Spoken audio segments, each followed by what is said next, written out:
안녕하세요. 뉴욕 시그널의 크리스 정입니다.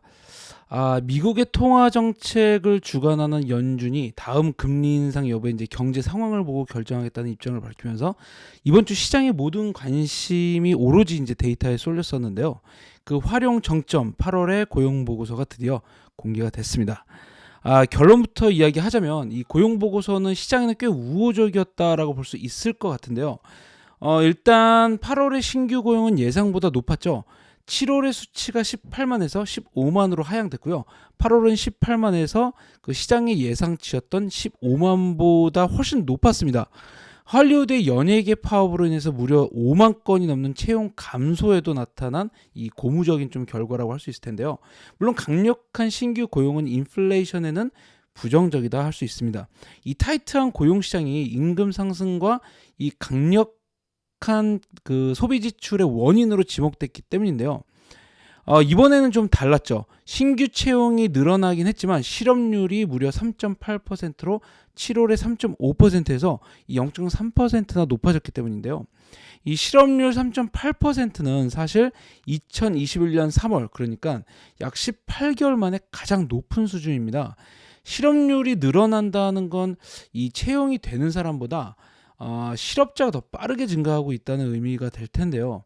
평소 같았으면 충분히 우려스러운 일이라고 할 수 있겠지만 지금처럼 너무 뜨거운 고용 시장이 되려 경제는 해가 될 수 있다고 믿는 지금 같은 상황에는 오히려 다행스러운 일이라고 할 수 있겠죠.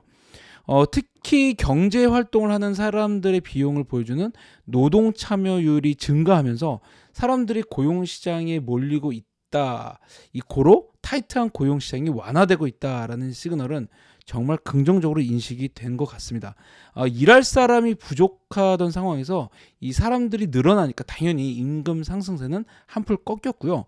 평균 시간당 임금 상승세가 연간 기준 4.3%로 지난 4월을 제외하면 2021년 9월 이후 가장 낮은 수준으로 떨어졌다는 이 긍정적인 소식도 연준의 긴축 우려를 완화하는 역할을 했다고 볼 수 있겠습니다. 일할 사람은 없고 사람을 구하는 기업들은 많았던 이 수급 불균형이 심각한 고용시장, 이 미국의 인플레이션이 장기화될 수 있다는 가장 큰 원인으로 제기가 됐었는데요. 이번 주 발표된 데이터는 이런 우려를 상당 부분 좀 덜 수 있게 해주는 모습이죠. 실제로 이번 주 화요일 7월의 채용 공고는 2021년 이후 처음으로 이 800만 대로 떨어지면서 사람을 구하려는 기업들의 열망이 조금 고 있다라는 걸 보여줬고요. 이 고용 시장에 대한 미국인들의 인식을 보여주는 컨퍼런스 보드의 소비자 신뢰 지수는 향후 고용 시장에 대한 이 부정적인 답변을 한 그 소비자들이 크게 증가했습니다. 그 다음 날 발표된 GDP 하고 이 PCE 물가 지수도 마찬가지라고 할 수 있을 것 같은데요. 2분기 성장치는 예상보다 낮은 2.1%로 보고가 됐고요. PCE 물가 지수는 예상에 부합을 했습니다. 하지만 인플레이션이 고착화되고 있다는 우려는 있긴 했죠. 하지만 이제 다행히 ADP 고용 보고서가 상당히 부진하면서 다시 금리가 떨어졌죠. 이 지금 보시고 계신 차트는요. 이번 주 내내 보여준 부진한 경제 데이터에 금리가 어떻게 반응을 했는지를 잘 보여주는데요.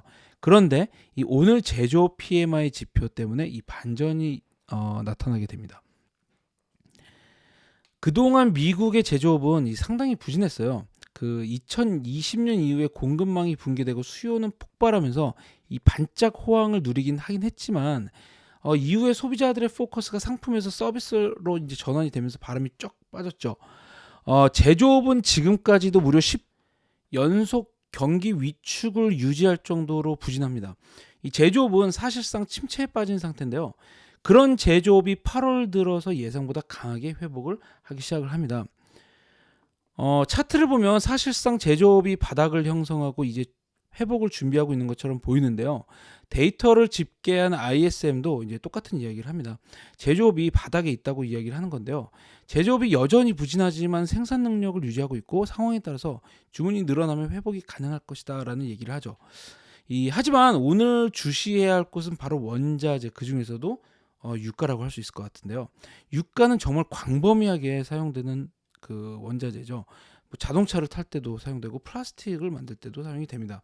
구리가 산업 금속의 이제 핵심적인 위치를 차지하고 있어서 닥터 카퍼라고도 하는데, 이 석유와 천연가스는 운송부터 시작해서 전기, 플라스틱, 아스팔트 이르기까지 글로벌 경제의 회복과 침체에 어떻게 보면은 가장 민감하게 반응하는 원자재예요. 그런 유가가 오늘 올해의 고점을 모두 돌파하고 작년 11월 이후 최고점을 기록했다는 점은 큰 의미가 있습니다. 이 크루드유는요, 오늘 배럴당 85달러를 돌파를 했는데요. 심리적으로 굉장히 중요한 저항 지역을 뚫고 올해 최고점을 기록했다는 점.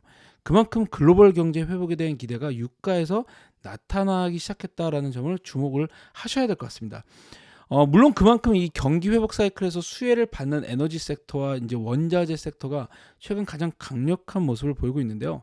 이 원자재의 뒤를 이어서 산업재가 또 바통을 이어갈 수 있을지 여부도 중요하게 보셔야 할 것으로 보입니다. 긍정적인 점은요, 산업재의 대표주를 할 수 있는 캐터필러 그리고 유나이티드 렌탈이 오늘 사상 최고가를 기록했다는 점을 또 보셔야 될 것 같은데요. 산업재와 유나이티드 렌탈에 주목하셔야 되는 이유, 여기 위에 있는 이 방송 링크를 참고하시기 바랍니다.